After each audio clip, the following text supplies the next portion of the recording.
Butch, I got something for you. This watch was first purchased by your great-grandfather during the First World War.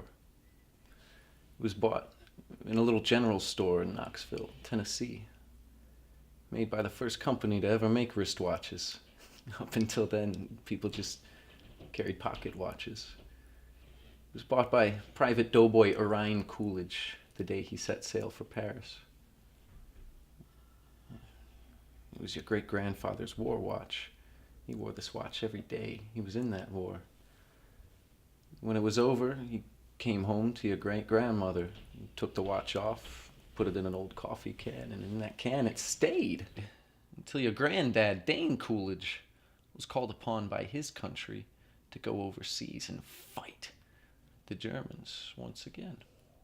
This time they called it World War II. Your great-grandfather gave the watch to your granddad for good luck. Unfortunately, Dane's luck wasn't as good as his old man's. See, Dane was a Marine. He was killed, along with all the other Marines at the Battle of Wake Island. Your granddad was facing death, and he knew it. See, none of those boys had any illusions about getting off of that island alive. So 3 days before the Japanese took over the island, your granddad asked a gunner on an Air Force transport, a man by the name of Winaki, to deliver to his infant son, whom he'd never seen in the flesh, his gold watch. 3 days later, your granddad was dead, but Winaki kept his word.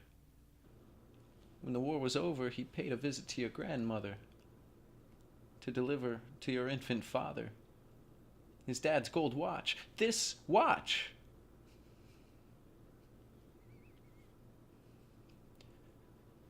This watch was on your daddy's wrist when he was shot down over Hanoi. He was captured, put in a Vietnamese prison camp. He knew if the Gooks ever saw it, it'd be confiscated, taken away. So, the way your father saw it, this watch was your birthright. He'd be damned if any of the slops had put their greasy yellow hands on his boy's birthright. So he hid it in the one place he knew he could hide something. His ass. 5 long years your daddy wore this watch. Up his ass. And then he died of dysentery. And he gave me the watch, and I hid this uncomfortable hunk of metal up my ass 2 years. And after 7 years, I was sent home to my family. And now, little man, I give the watch to you.